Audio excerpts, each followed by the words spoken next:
like each presenter, I'm going to tell you a short story about how all of this integration of psychological type with spiritual method came about. So following Peter, it was interesting. We're probably two of the only 60s people around here, but raise your hands. Who in?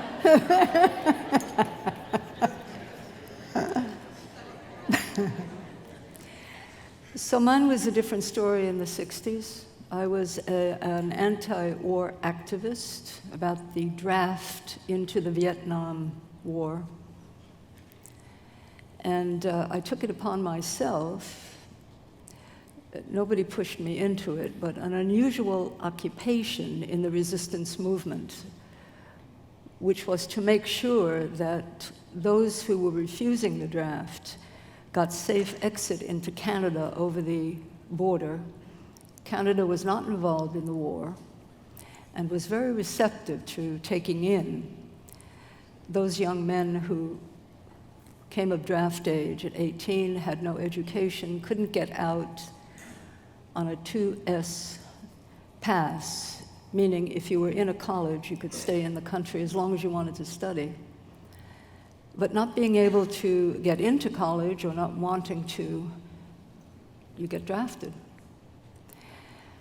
And it was terrifying, the reports coming back from the Vietnam experience. And so I, for some reason, got very focused on doing my part in being able to get safe exit for those who chose to refuse into the hospitality of Canada.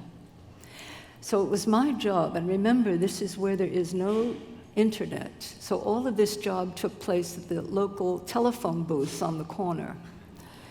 So every night I'd go and get my duty assignment. Somebody would show up at the door. I didn't even know his name. But he would be one of the several in the car that had to get through the border. And there was, as this became detected, a lot of vigilance on the Canadian border, on the American side. And many were taken and put in prison. But my car got through, and I wasn't quite sure how, but always the one that I was shepherding seemed to have a better pass record. And then one day, I got pinned in this old brown chair in my living room where I used to like to sit and concentrate. And I realized that the checkpoint I had chosen, there were many on the Canadian border, would be apprehended on the way through into Canada. And I so was convinced in this, to my credit, the conviction of it. I went to the telephone, I called my connection. We can't use the passage point that we had selected. We have to go to a different passage point where you could see across from the American side a church spire. Go there. Because in my concentration, I had received an impression of this, and it was so convincing that I acted upon it. And sure enough, the original checkpoint was stopped, the one I had chosen first, but the one that I had seen internally, that one was clear, and the car got through. So it was the state of mind, if you bring your attention inward, please. It was the state of mind of being deeply inside of yourself. Deeply inside of yourself, so that you can witness, you can reflect upon, you can observe, you can witness the contents of your own conditioned mind. Conditioned is a psychological term. It means automatically functioning, automatic mind, also called a personality type. The important thing about this witnessing, was that it introduced me to the idea that you could witness many things more than your own type structure internally, but that there was some sort of receiving set in here, something internal to me where I could recognize. The key word is recognize. I've heard it over and over again in the talks of other people. Recognition. It's the mode of knowing in which you can recognize, in the absence of the distractions, the massive distractions of your own patterns of thoughts, feelings, and sensations. So there are actually two states of mind internally, and they coexist, of course, with each other. But the conditioned mind that I had, figuring out how to get people across the Canadian border and just being terrified that I would be apprehended as well. But nevertheless, the conviction of focus was so important to me. It gave me comfort to be able to focus on something I knew nothing about, really, and be able to recognize inside myself the actuality of what I faced at a future point in time. Now stay inside yourself, but open your eyes if you would. Now, most of our attention is invested out here. That's not difficult to figure out. But out here is a certain kind of illusion because of the psychological mechanism of projection. We don't see reality objectively. We see reality from a subjective point of view. Out here, we manage well according to our type structure. It gets us around well. But inside, there is another innate, inborn capacity for recognition, without thought, without emotion, without sensation. And it is that faculty of perception, witnessing consciousness, which is a Christian term, by the way. The recognition internally is not bound by this moment. The recognition can go into the past, into the future, without having to think about it. So if you would come inside, and being sort of a Christian, liking to pray in a funny way, it gave me comfort. Though I did not like the hierarchy, I certainly liked the prayer and the comfort that it gave. But inside myself, in a praying state of mind, which is totally receptive, this is another key word. Recognition is the faculty of perception of a witness that is not bound by time and not bound by space. It's alluded to in the traditions, but as a living reality, we can not awaken this, but relax resistance to it. That's the key phrase. There's nothing you can do with your own willpower, but you can relax resistance to being able to recognize at will the situation of another person, a situation that has yet to occur. All of it is available to this small, I would call it fractal, like a witnessing mirror internally, inside your head. It's a brain-based, inborn capacity that is totally unused in the modern mind. It's not essential to modern living. But I do believe this ability to witness the intuitive reception of information that cannot be perceived by the cognitive, emotional, somatic type structure, cannot be perceived. And yet all of this comes into play if you can just relax resistance to the ability to witness, which is, of course, what meditation and prayer actually does. You're not there busy thinking when you're praying. You're not busy there with your emotional reactions. You might go into your prayer, certainly with those.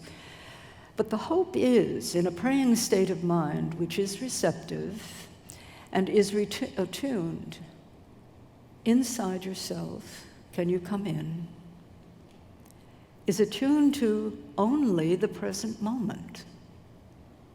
You can only recognize what is happening objectively in the present moment.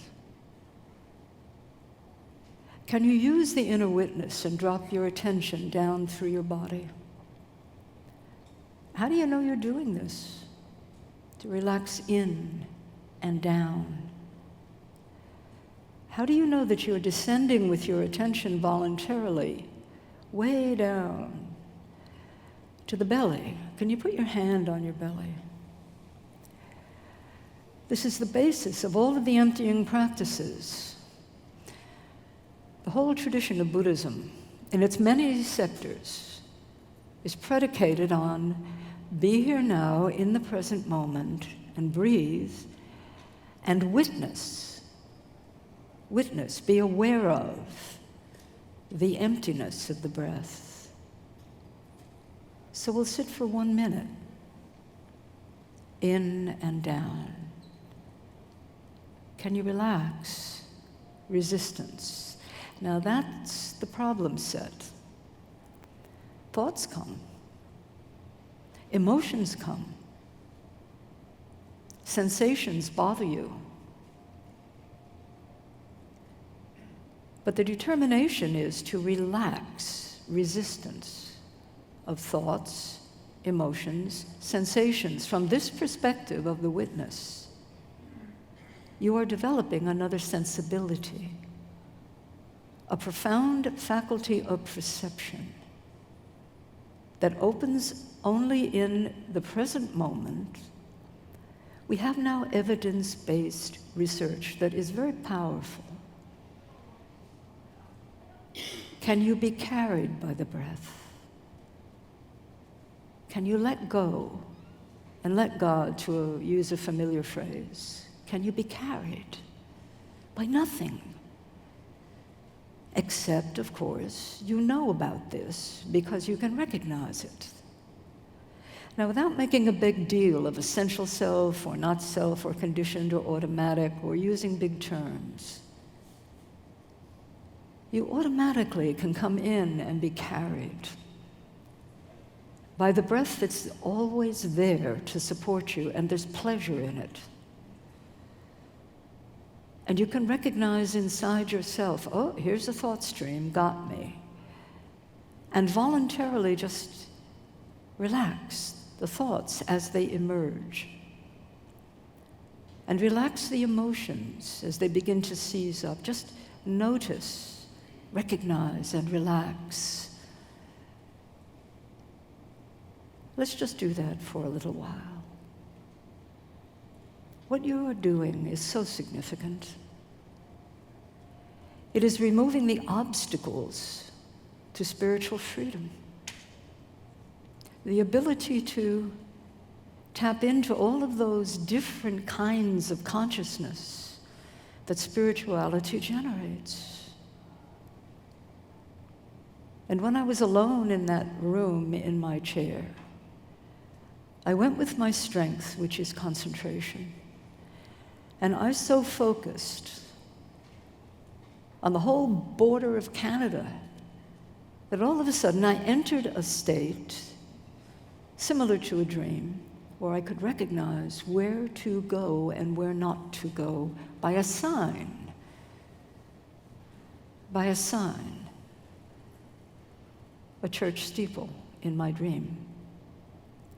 That was the beginning of knowing for myself that this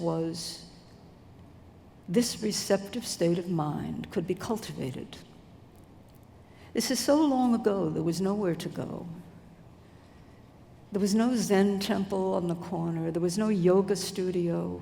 There was no place to go. So I didn't go, except into myself.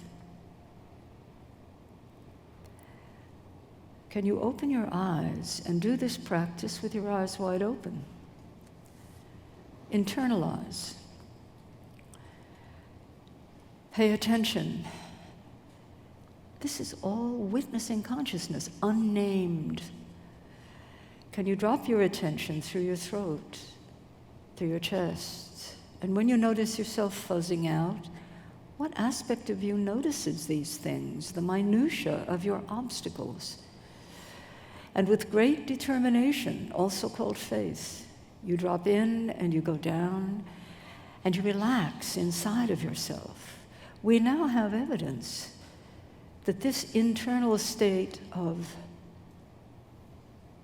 being receptive to whatever comes has huge psychological value. It speeds up therapy by light years to be able to know, to recognize when you're going on automatic.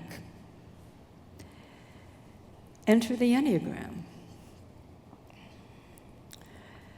Stay inside yourself. This is an ancient map. An ancient psychological typology. My field was teaching psychology. When I met this, I was so excited because it was a kind of an answer to a prayer. How do you integrate these two separate states of consciousness? The received, because you're not there with any opposition from your thoughts, feelings, sensations. In meditation, you receive experience as it surfaces. Yeah? This is a map out of the ancient world that names conditioned responses. That's what a psychologist looks for. How is the thought pattern of my client organized to focus essentially on one area of survival over other areas of survival? So to use my own type as an example, I'm a 6 on the Enneagram. And I'm teaching psychology in a university, and I'm saying this is the paranoid type. And it is, but not really. It's a normal neurotic version of paranoia. Yeah? But the focus of attention on hazard, difficulty, something that might come up that is difficult. I didn't know that I was like an automaton in a certain way, captured in a subjectively 100% true personal reality, along with all the many millions of other 6s in the world. We're caught in a delusion because the way that projection works is that we're not free to see objective reality as it actually is. We see a totally believable, subjective version of reality that is highly conditioned from babyhood on, and you have a psychological type. This very well concurs, by the way, with modern diagnostics, psychological diagnostics. It's a one-to-one correlation. It's beautiful. But to use myself as an example, when I look out into the world, I don't know this. My automatic conditioned thoughts, feelings, sensations mechanism, my personality structure, which I dearly treasure, looks out into the world, and as soon as I'm startled by something, as soon as there's a moment where my attention is captured from being relatively free, without my knowing it, a certain focus of attention, a vector, out there in the real world initiates energy that follows attention, that follows the vector of attention. Without my knowing it, I am rejecting internally all of the safety possibilities that are out there, that another type of person might be very aware of. But I'm looking for the difficulty, the hazard, and I don't know that. As soon as you introduce a focus of attention into all possibilities out there, and energy, conditioned energy, emotional passion follows that. The emotional passion is fear. Well, you get a good shot of fear, your vector, your focus gets a lot of energy pushed in that direction, and it initiates a sort system where all of the difficult possibilities emerge on my screen to the exclusion of everything else. You become riveted. So a 1 on the Enneagram, the anger type, gets riveted on perfection. When any imperfection occurs, what emerges is a focus of attention to do something about this imperfection. Everything else goes away. All the other alternatives vanish off the screen, and you become focused on the imperfection of things. And why doesn't everybody see the world this way? It's the world to each of us, yeah? So it's important that you know a little bit about your own psychological type structure. This is very valuable because you'll know when you're projecting. So when the focus is out there on a projection, guess what? The anger type, the classical anger type, the 1, is out there seeing error, and it's their responsibility to carry forth, and a projection that everybody else is not doing their job. So you have to go forth and announce, that look at this problem over here. And if they don't fix it, it's my responsibility, and you can't let it go because it's 100% illusion. It's not like a choice. It's an automatic response. So the thoughts, feelings, sensations are hooked into a very lively response. I could use the 2 as an example, totally different. Heart-based 2. Other people's needs really stick out. They don't care about imperfection. That's not survival. They don't care too much about hazard. That's not really on the screen. The screen is to get approval in the eyes of another person. All of this is conditioning. From childhood onward, you have a predisposition to be a type. That's true. That's temperament. Then your temperament interfaces with the reality of your family life, and guess what? You come up with the wrong conclusion. That life for the 2 is built on the approving eyes of other people, and it is a totally intuitive capacity that 2s have. To be able to receive the subtle cues, the perceptual cues, so that you can make friends with somebody. And then they're going to love you. And then you feel safe. Am I making this clear? You got a type. You have a focus of attention that drives that type. Subjectively, it's 100%. It's true, but only subjectively. And there are 8 others that are seeing their own subjective reality out here from their own vantage points. And they're equally bemused about their focus of attention.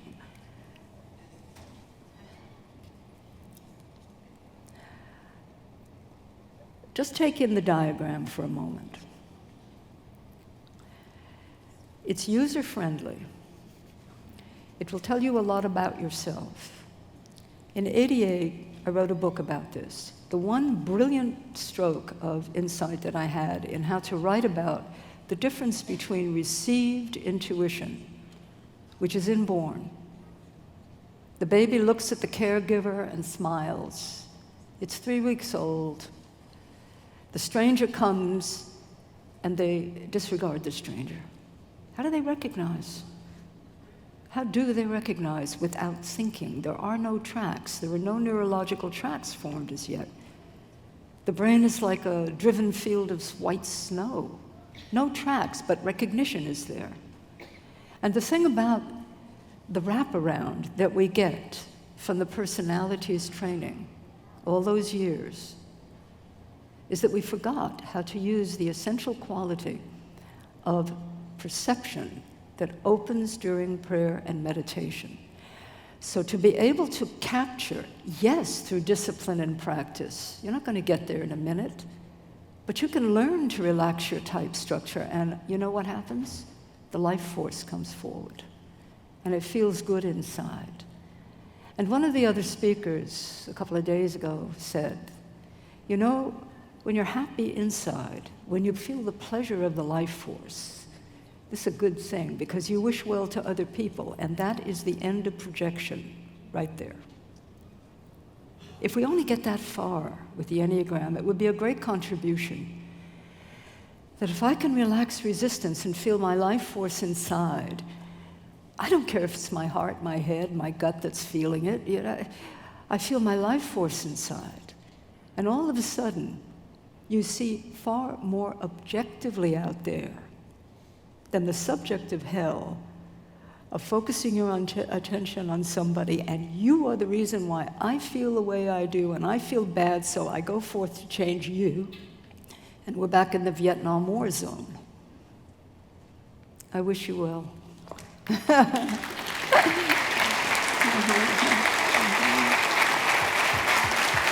Mm-hmm.